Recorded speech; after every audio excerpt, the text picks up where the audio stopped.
नमस्कार दोस्तों, आप सभी पर माँ का आशीर्वाद और बजरंगबली की कृपा सदैव बनी रहे। आज हम बात कर रहे हैं कि ऐसा क्या घटित होता है हमारे अंदर कि पूजा पाठ के दौरान आंसू आने लगते हैं। ऐसी कौन सी ऊर्जा हमारे अंदर प्रवेश करती है कि ना चाहते हुए भी आंसू आ जाते हैं। इसी के ऊपर आज हम बात कर रहे हैं और ये आप में से बहुत से लोगों ने हमसे पूछा है। देखिए, जब कोई इंसान डूबकर बिना किसी लालच के, बिना किसी डाउट के, बिना किसी शक के पूरे भाव और समर्पण के साथ पूजा साधना करता है, अपने इष्ट को समर्पित हो जाता है, तो उसके अंदर दैवीय ऊर्जाओं के साथ साथ आसपास की ब्रह्मांड की वाइब्रेशन के साथ संपर्क बैठाने की क्षमता, एक शक्ति पैदा हो जाती है और ऊर्जाओं से संपर्क वो बैठा पाता है।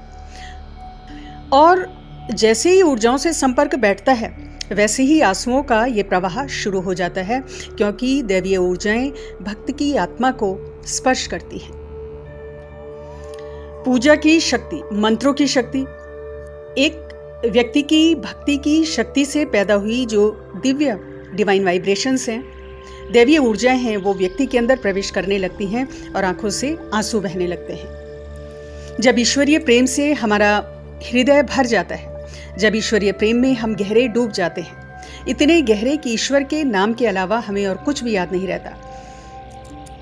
जब हमारे मन में ये भाव पैदा होता है कि ईश्वर ही एकमात्र सहारा है और ईश्वर से हमारा जो संबंध है वो शाश्वत है, जब चारों तरफ निराशा होती है और एकमात्र उम्मीद की किरण हमारे इष्ट, हमारे ईश्वर हमें दिखते हैं, वो परमात्मा का नाम दिखता है, उनका सहारा दिखता है।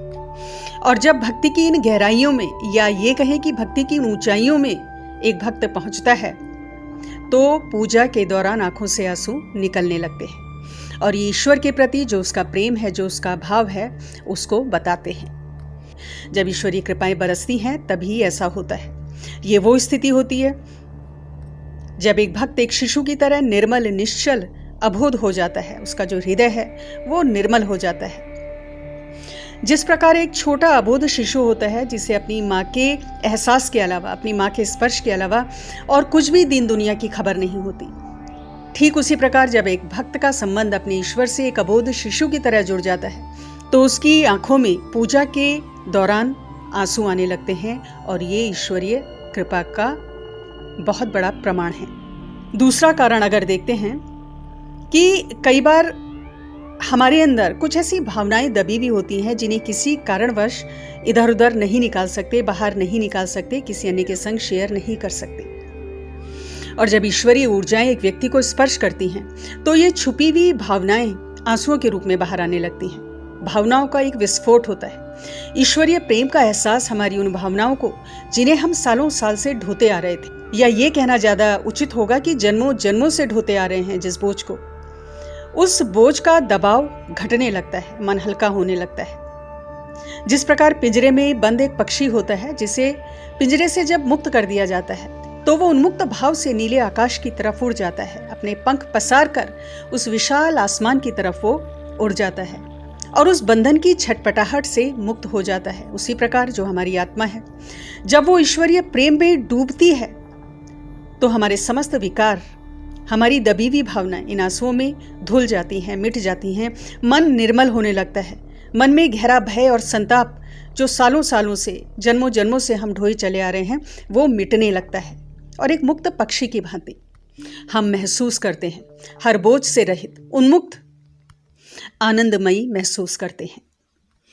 तो पूजा में भावुक होना, पूजा में आंसू आना, ये बताता है कि आप अपनी भक्ति में बहुत समर्पित हैं।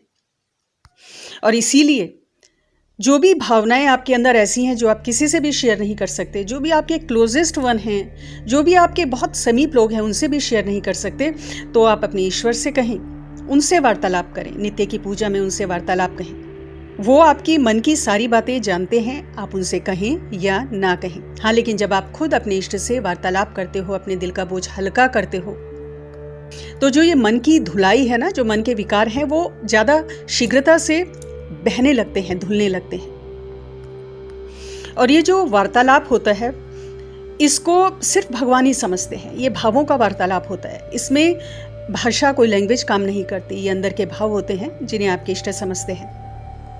तो ईश्वरीय ऊर्जा जब स्पर्श करती है तो सारे संताप व्यक्ति के मिट जाते हैं। तीसरा बहुत बड़ा कारण पूजा भक्ति में आंसू आने का कि जब हम पूजा करते हैं, मंत्रों का जाप करते हैं, पाठ आदि करते हैं, साधनाएं करते हैं, तो उन मंत्रों से उत्पन्न ऊर्जाएं हमारे अंदर प्रवेश करती हैं। तो कई बार जो हमारा शरीर होता है इन ऊर्जाओं को झेलने का आदि नहीं होता और प्रारंभ में इन बढ़ी हुई ऊर्जाओं को समझने में शरीर को कुछ समय लगता है।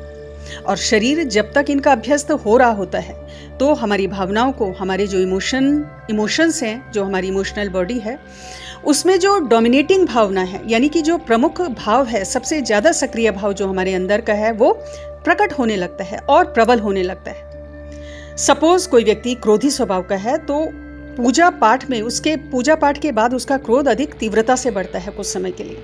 किसी का स्वभाव भावुक होता है, रोने वाला होता है कोई व्यक्ति, तो पूजा पाठ के बाद या पूजा के दौरान उसका ये भाव ज़्यादा तीव्रता से प्रकट होता है। तो जो भी आपका डोमिनेटिंग इमोशन है, वो जो मूल नेचर आपका है, वो पूजा पाठ में मंत्रों के प्रभाव से, ईश्वरीय ऊर्जाओं से बहुत तेजी से प्रकट होने लगता है। इसीलिए कई लोगों को पूजा के बाद क्रोध बहुत ज़्यादा आता है ना। तो कई लोग कहते हैं कि हाँ, माँ काली की पूजा करी तो क्रोध आ गया। ऐसा नहीं है। आपके अंदर क्रोध का जो एक मूल स्वभाव है वो प्रकट होता है, क्योंकि वो खत्म होने लगता है, वो मिटने लगता है, तो उससे पहले वो तीव्रता से बाहर निकल रहा होता है। तो इसके अलावा हमारे कुछ विकार मन के अंदर हैं, वो भी तीव्रता से प्रकट होते हैं, क्योंकि उनके मिटने का समय आ गया है, उनकी सफाई का समय आ गया है।